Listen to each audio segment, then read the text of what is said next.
story unfolds in a world where the realms of gaming and reality have intertwined. The protagonist, a low-skilled orphan, is given the opportunity to transform into a formidable dragon, capable of annihilating any hunters bold enough to challenge him. In the previous chapter, Su Yang traveled to the transmission center and set off on a journey into the cold moon jungle. There, he faced the monsters that were part of his mission. Without hesitation, he utilized a vast supply of high-level scrolls to defeat them. After that, he went over to the boss and unalive it with one powerful swing. Now on to the next part. After taking down the boss, Su Yang sifted through his loot with high hopes, only to be met with disappointment. The items dropped were mediocre at best, a far cry from the riches he'd amassed as a dragon. Among these, the Wolf King's crystal core stood out, not for its value to Su Yang, but for its sheer lack of appeal. Still, he was done with his quest, so there is that going for him. And so he decided to go back to the transfer hall. But before he could, Zhang completely heard his dismissive comments about the core, and so he tries his luck by asking Su Yang if he would be so kind to just give it to him. But little did he know, Su Yang had caught every word of his earlier disrespect and his plans to use him as mere bait, and therefore Su Yang confronts Zhang about this, and his shitty personality, because now that things didn't go as he pleased, he has the audacity to try befriend him and get what he wants. Well, too bad. Su Yang isn't a pushover that they can just step on, and so Su Yang shattered the core in front of Zhang's face, establishing dominance and a lesson not to mess with him ever again. And if he so wants to fight him right now, he would be glad to give him some smoke. And because Zhang was bitch-made, even though he was violated like that, he didn't do nothing, and just let Su Yang walk away. At the same time, Zhang's crew can't believe what just happened as well, and they wish all of this was just a dream, because no one would even believe them that they encountered a damn rookie this strong who can kill a boss with one swing. A few moments later, Su Yang had successfully returned to the Hunter's Square, where he was met by the nun he had recently encountered. She initially thought he had come back with more questions, but Su Yang quickly set the record straight, informing her that he had completed his 5-star task and was ready for his job transfer. And only shock could be seen on her face. This was understandable since he took up a 5-star transfer task after all, and finishing at this rate is totally unheard of, which in turn made the nun skeptical. But as she checked out the receipts, it seems like Su Yang wasn't lying at all. Su Yang had indeed accomplished the task, and with this, the nun began to see him in a new light. This guy isn't a show-off nor an idiot after all. It turns out he was really powerful. So powerful that it made people wonder if he was cheating. But the system won't lie, and the fact that he returned uninjured speaks volume of his strength. But as she continues to look at him intently, Su Yang felt increasingly uncomfortable, and so he snaps her out of it by inquiring whether he could now initiate his job transfer, which was successful, and so the nun led him to the statue once more.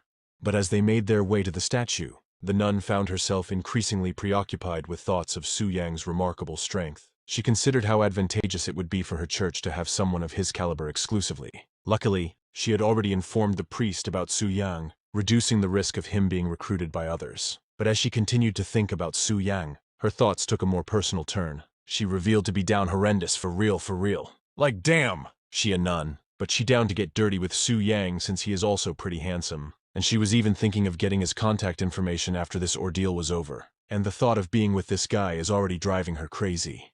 But these thoughts were momentarily set aside as they arrived at the statue, and not a moment wasted. Su Yang stepped closer, and almost instantly, a burst of light shines above, and then several beams of light descended swiftly and penetrated him in succession, filling him with powerful energy. This spectacle signaled that he had successfully passed the test, and was now prepared to undergo his profession change. And then immediately, a golden halo started to materialize around his wrist. This was a job halo, a special reward given to players who complete the job change tasks, and its color and the bonuses it provides vary according to the difficulty of the task completed, starting from white for a 2% bonus, green for a 4% bonus, blue for a 6% bonus, purple for a 10% bonus, and then to orange for the highest tier, offering a staggering 25% bonus to basic attributes. This is beyond what he expected, and he could feel it. He had really grown significantly. Additionally, he also changes to a demon warrior class, a hybrid class, adept in both close combat physical skills and a broad range of magic abilities, enhancing his versatility and overall power. Furthermore, since he had completely changed his job, his level cap was elevated to 40, and the surplus of 400,000 experience points from his previous endeavors instantly boosted his level to 34. This significant jump provided him with 210 attribute points, which he swiftly allocated to enhance his strength and spirit to 90 each, and his speed by 30. This strategic distribution of attributes, combined with his flaming sword, dramatically amplified his capabilities. Su Yang's strength surged to over 500, his spirit reached 300, and his speed climbed to 100, marking a substantial evolution from his initial state. But the blessings didn't end there, as he had also received the promised epic skill book, specific to the demon warrior profession, in which contains an epic grade skill named Magic Blade, enabling him to forge a weapon out of condensed magical power, inflicting full magic damage, and the damage of it increases with his strength and mental attributes. This was such a great skill that Su Yang didn't think twice to try it out, materializing a blade made out of mana, and swung it, but to his surprise, the skill's capabilities exceeded his expectations, as the blade can be controlled through mere thought, and can even be transformed at will without being restricted by appearance. This adaptability made it invaluable for close-quarter combat and ranged attacks alike, and the most important thing about this skill is that it could be enlarged infinitely, and only limited by Su Yang's mana reserves, which is equivalent to owning an heirloom weapon that couldn't be destroyed, showcasing remarkable cost efficiency. There was no doubt that it was indeed a 5-star job transfer mission. The distinction was clear, as the rewards far surpassed those of lesser tasks, and with this, Su Yang resolved to pursue more 5-star challenges in future job changes. But his trains of thought were disrupted by the nun, congratulating him on his achievement, and from today on, his name will be engraved on the temple monument, and he will become a VIP guest of the job transfer temple. But speaking of VIPs, Su Yang went ahead and asks what the privileges were, but the nun was unsure of the details, and so she suggested waiting a moment while she sought clarification from her superiors. But it seems like there was no need for that, as another figure showed up to the scene, willing to explain everything regarding matters related to VIPs. And all I could say is, damn. I don't know about you or what the temple is cooking here, but I need to reincarnate now. I will definitely work damn hardest and become a pope that will spread the temple's words and their Dressed in an enchanting white gown, the newcomer was none other than Bai Ling, the senior priest of the transfer temple in Dangling City. Her arrival caused a stir, surprising even the nun. The position of senior priest is nearly equivalent to the highest authority within the temple, making her presence at this moment noteworthy. But the equally surprising thing that Su Yang had accomplished was enough of a reason, and naturally she had to receive such an important guest in person. But with Bai Ling now present to address any inquiries and formalities, the nun's role was rendered unnecessary, prompting Bai Ling to politely dismiss her, which she understood, but deep down, she was crying her hearts out, as she had not yet acquired Su Yang's contact information. Now that was settled, Bai Ling approached Su Yang, extending her arm for a handshake. Initially puzzled by her gesture, Su Yang hesitated until Bai Ling explained that it was simply the easiest way to transport him privately to the VIP room for a more detailed discussion. Trusting her intentions, Su Yang grasped her hand, only to witness a magic circle envelop them, a precursor to their sudden teleportation. In an instant, they found themselves in a different section of the temple, revealing the handshake to be a sophisticated space transfer technique. Su Yang marveled at the realization that a temple priest from a third-tier city possessed such advanced abilities. No wonder people say that the strength of the transfer temple is unimaginable.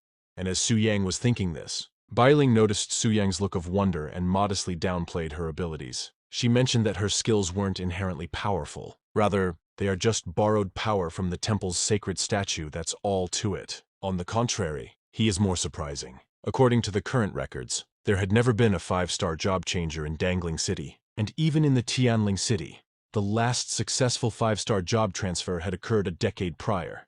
This surprised Su Yang, since Tianling City is the superior city of Dangling, and its development level is several levels higher than that off Dangling. But only one of them had been able to complete a 5-star task in 10 years. So it seems like the value of completing this 5-star transfer task were far greater than he had initially perceived. And just as he had realized, Bai Ling began detailing the suite of benefits awarded to him by the transfer temple, in accordance with its long-standing traditions. Firstly, Su Yang was to receive a generous monthly allowance of 10 million in the national currency, a substantial sum that underscored the value placed on his accomplishment. Secondly, he was granted a black gold status authentication from the X-Alliance, entitling him to a 20% discount on all purchases and transactions, a privilege that would undoubtedly make his adventures and endeavors both more efficient and cost-effective. This revelation left Su Yang in awe of the temple's largesse, particularly as these benefits were seamlessly integrated with his ID, simplifying his access to these newly acquired privileges. However, Bai Ling had more surprises in store. She further explained that Su Yang's exceptional status also afforded him the opportunity to join any A-level guild within the city. But Su Yang, accustomed to operating solo, inquired Bai Ling if joining a guild was obligatory, which Bai Ling reassured him it wasn't a requirement, but strongly recommended considering it, as the collective resources and support a guild offers could significantly accelerate his growth and strength. An individual's ability is limited, after all. Furthermore, joining a guild comes with added benefits like experience buffs, aura enhancements, and crucially, team protection, making it an attractive option over going it alone. And Su Yang understood this line of reasoning. And it is also true that a solo player can easily be targeted, especially those like him who had taken the spotlight. While confident in his abilities against a hunter of the same level, facing a significantly higher level hunter could pose real challenges, and having a guild would likely prevent that from ever happening. And he really needs any help that he could get, since his aspirations extended far beyond the confines of Dangling City. He aimed to become a dominant figure across all realms, a prospect that puts a smile on Su Yang's face. Now that was decided. Su Yang asked Bai Ling what guilds are there to choose from, prompting her to reveal that there are currently only 2 A-level guilds in Dangling City. And based on various data, she recommended the Spirit Hunting Guild as the most suitable option for him. This suggestion landed awkwardly with Su Yang, considering his recent encounters with members of that guild. Eager to explore alternatives, he prompted Bai Ling to introduce the other guild, leading to the mention of the Yuyun Guild. Unlike the Spirit Hunting Guild, the Yuyun Guild was known for its strength and discretion, competing closely, yet maintaining a low profile. But Su Yang doesn't care. He only wants to join any guild other than the Spirit Hunt Guild. So he chose Yuyun without much thought, which surprised and confused Bai Ling. But choosing this guild would be much more of an entertaining sight for her, and so proceeded to manage the membership formalities on his behalf, seamlessly integrating him into the Yuyun Guild's ranks. But before Su Yang could depart, she very much liked to inform him that the Yuyun Guild is composed entirely of women, completely catching my boy Su Yang off guard. But that's how our chapter ends. But one thing's for sure. In the next chapter, he would be drowning in the previous chapter. Su Yang returned to the Hunter's Square where he successfully transitioned to a Demon Warrior class. This class, a blend of warrior and magician, enhanced both his physical and mental capabilities, making him a formidable and versatile force. Additionally, he leveled up to 34, receiving a significant boost in attribute points. He also acquired a special skill book that enabled him to create a magic blade, a weapon he could shape at will, limited only by his mana capacity, effectively giving him a weapon as enduring as an heirloom. Furthermore, Su Yang secured VIP privileges at the temple, which included a monthly stipend of 10 million in national currency, a black gold ID from the X-Alliance offering a 20% discount on purchases and transactions, and was granted the choice to join any A-level guild in the city. And since there were only 2 guilds to choose from, one of which was the Spirit Hunt Guild, Su Yang automatically decided to go with the other guild, only to discover that the Yuyun Guild was exclusively for female hunters, catching him off guard. But since Bai Ling had finished processing his application, there's not much he could do but prepare his ass and just lock in. Now on to the next part. In the bustling city of Tianling, the Yuyun Guild, also known as the Phantom Cloud Guild, stands out with its base resembling an opulent mansion, befitting its status as an A-level guild. And just like what had been stated before, the guild is exclusively comprised of women. Among them is Lin Yuyu, a level 85 hunter and leader of the B-rank guild named after her, the Yuyu Guild. And Lin Yuyu often finds herself lamenting the lack of engaging activities. Meanwhile, Lin Yuyun. Wait a minute. Lin Yuyu and the other is Lin Yuyun. Why does it have to be confusing? Okay. I'll just call the black-haired girl Lin, and the brunette Yuyun. Yuyun is a formidable level 99 hunter, and the leader of the A-rank Phantom Cloud Guild. And she overhears the frustrated remarks of Lin, and so she pointed out that she is not even in her own guild. She is just freeloading every day at their place, so she doesn't have the right to complain. And since Lin is in the wrong, she humbled herself. But she can't just go back to her guild since she finds the responsibilities there overwhelmingly tedious. But before Yuyun could respond, another familiar character had arrived at the scene, opening the door with such force and immediately responded to Lin that, even though Lin likes slacking, she can't just skip out on guild duties without notice, especially when it comes to welcoming new members. And this newcomer is none other than Zukian, who introduces herself as an ice elementalist. While Lin finds Zukian's abilities satisfactory, but she's particularly more interested of how cute Zukian looks, and so she approves of her joining the guild, which surprised Zukian. But she barely gets a chance to respond as Yuyun's reaction overtakes the conversation, as it seems like she was engrossed in some information displayed on a system window, prompting Lin to inquire about the commotion. Yu Yun revealed that a male member had unexpectedly joined their guild, causing a stir among the guild members, all curious about the sudden new member. Lin found this peculiar, considering the Phantom Cloud Guild's policy of only accepting female members, and wondered if there might have been an error on the part of Yu Yun's subordinates. However, Yu Yun corrected her, stating that the new member was directly assigned by the Transcendence Temple after completing a 5-star task and being designated a VIP, giving him the privilege to join any A-rank guild of his choosing, leaving Yu Yun with no grounds to deny him. This revelation left the guild members in awe of the mysterious new member's achievements, but the question still remained. Why the hell didn't he choose to join the Spirit Hunters Guild instead? But Yu Yun is still the guild leader, so she maintained an open mind, refraining from jumping to conclusions without evidence. She proposed setting the speculation aside for the moment, intending to personally meet the mysterious Su Yang. Yu Yun was prepared to take action if he turned out to be troublesome or disrespectful, reassuring everyone that there would always be ways to remove him if necessary. Amidst this discussion, Shu Qian, recognizing Su Yang's name, expressed her astonishment, prompting Yu Yun to inquire if she knew him. Zhu Qian shared that Su Yang was indeed a friend from Dangling City and had recently ascended, suggesting he should still be at level 1 just like her. This led Yu Yun to assume it was merely a coincidence in names, but before they could move on with the matters at hand, another figure had appeared, making a grand entrance just like what the other girl did. The girl was none other than Mu Rongshui, a level 95 hunter, who is also a member of the Phantom Cloud Guild, and she is here to confirm a shocking news, that the Spirit Hunt Guild had indeed suffered a total defeat in the Black Dragon dungeon, though the details of their mission were murky, but the outcome was unmistakably a disaster. This revelation put the guild on high alert, especially when they are about to challenge the Giant Forest dungeon, so it seems like they have to be more cautious with their strategy for their next raid. But Mu Rongshui had more than just grim tidings to share. To the guild's surprise, she brought news of an unexpected windfall. Zhao Ming's weapon, the Storm's Call, had exploded in the auction house. This happened when she coincidentally checked the auction house, and was surprised to see that there's the Storm's Call weapon listed for auction. At that time, there was only one bidder in the entire Tianling city, most likely from the Spirit Hunter, and so she did the most devious thing she could think of, which the others already knew exactly what it was, as they smile all together, knowing that they had fucked up the Spirit Hunter's bank, as Mu Rong had kept pushing the bid with Zhao Ming, driving the price up to over 12 billion. Meanwhile, Zhao Ming just sneezed. An old wives' tale hinted that someone might be speaking of him behind his back. Yet such superstitions were the least of his worries. His thoughts were preoccupied on that damn black dragon, and the ice bitch who had skyrocketed the bid to astronomical levels. And Lei Shan was having none of Zhao Ming's bitchery as well, and the fact that the seller can't be reached through private message made them lose 14 billion, a huge hit to his guild funds, and even the news about Zhao Ming's weapon exploding must have spread, making their guild a laughingstock. And with this, Lei Shan decided to kick Zhao Ming in the ass to straighten the F up, because he can't have him acting up after costing him so much. But the backshot was so hard that whatever cheeks Zhao Ming has was disintegrated to a powder, making him unable to stand, and so he was left behind, and the two enter the next room to face the Heavenly Mechanism Pavilion by themselves.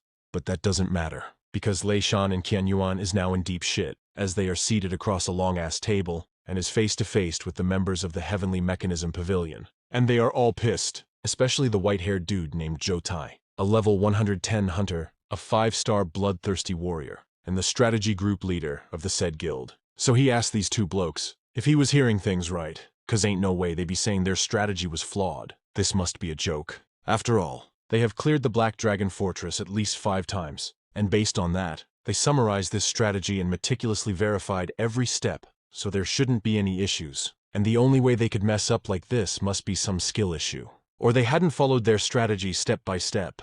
But despite the tension, Lei Shan stood his ground, and reasoned out to Zhou Tai that would be impossible, since their guild is known for being careful when it comes to raiding bosses. That's why they were once an undefeated guild. And he could assure them that they followed their strategy from the very start. But the behavior pattern of the Black Dragon was really problematic, completely different from the description in the start they gave them. But of course, he is not questioning their professionalism, but he swears that every word he says was true. And he ain't stupid enough to sacrifice his entire guild's main force just in order to blackmail them. But this reasoning's only made Liu Zi, a level 103 shadow assassin, to laugh at them of how utterly useless they were, as they had been fed by strats, and yet they still get fucked up by a level 99 trash boss. And they even caused a ruckus blaming it all on the Heavenly Mechanism's exploration team. The audacity. But Lei Shan couldn't deal with such disrespect, so he glared back and asked Liu Qi to watch his words. But Liu Qi just doubles down with the mockery, calling them weak, and they should get good, or F off. But Zhou Tai was too old to deal with this, and so he broke off the fight before it even started. And now that was settled, he made it clear to everyone that his Heavenly Mechanism Pavilion has always placed the utmost importance on integrity, and will never sell any incorrect information. Therefore, he will arrange for the exploration team to retrace the steps in the Black Dragon Fortress. If there are indeed errors in the strategy, all the losses incurred by the Spirit Hunt hunters will be borne by them. If the strategy is correct, then it only means that Lei Shan made a mistake, and it's not their concern anymore, which the Spirit Hunt Guild doesn't have any problem with the proposal. And so they agreed, and with that, it was decided that the 4 of the strategy members of the Heavenly Mechanism will take Lei to the dungeon to investigate, which the other 3 didn't object. But before the meeting could be adjourned, another figure appeared, looking ominous as possible, as his dark green mist envelops the whole room, alerting both Lei Shan and Qian Yuan thinking he was an enemy. But Zhou Tai just calmly walked past them and told them to calm down before they could make a fool of themselves, because the man in front of them is none other than Chen Lu, a level 115 5-star necromancer, straight from the main headquarters of the Heavenly Mechanism Pavilion, and he is here since he had heard that they are going to the Black Dragon Fortress.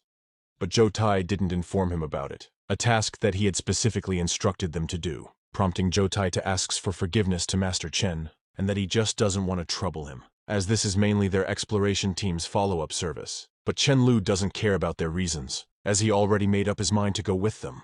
And thinking about killing the dragon made him really down bad, for it's the delicious soul could make his treasure even stronger. But even if he kills the dragon 1,000 times, it wouldn't be enough to satiate him, so the dragon must prepare for him because he will juice it dry to its bones.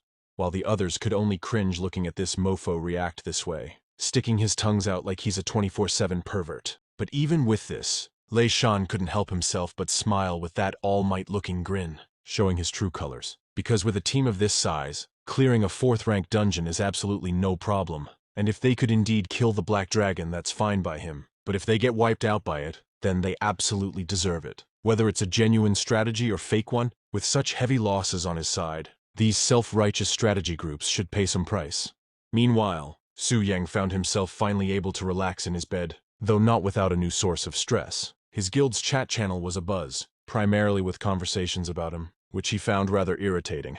Thankfully, he managed to block the notifications, affording himself a moment of peace to rest. But just as he was about to drift off to sleep, a notification caught his attention. It was an update about the auction for the Stormcall weapon he had listed. Surprisingly, only 2 bidders were involved, yet their persistence was evident as they had extended the bidding war across over a dozen pages, driving the price up to 14 billion. This was a staggering 40% above the weapon's average highest selling price, a feat Su Yang silently thanked the so-called Ice Witch for, as her participation had significantly inflated the bid. Adding to his good fortune, Su Yang's status as a distinguished member of the X-Alliance's Black Gold tier came with its perks. Not only was he exempt from any transaction fees typically associated with the auction house, but he was also entitled to a 5% feedback bonus on the auction's final sale price. This combination of benefits only added to the already substantial windfall from the sale, giving him a total of 15 billion currency, a sum that filled him with delight, and with this, he could now sleep in peace,